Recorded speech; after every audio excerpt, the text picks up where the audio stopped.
এটা প্রবাসীর কষ্ট আল্লাহ ছাড়া কেউ বুঝে না। এই কষ্টটা আর কষ্ট মনে হইতো না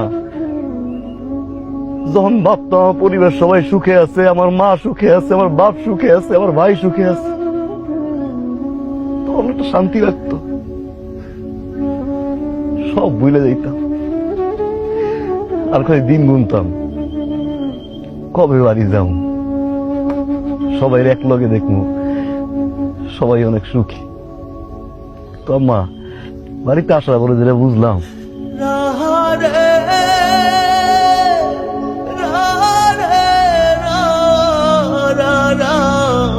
আমরা সুখী করতে পারিনি।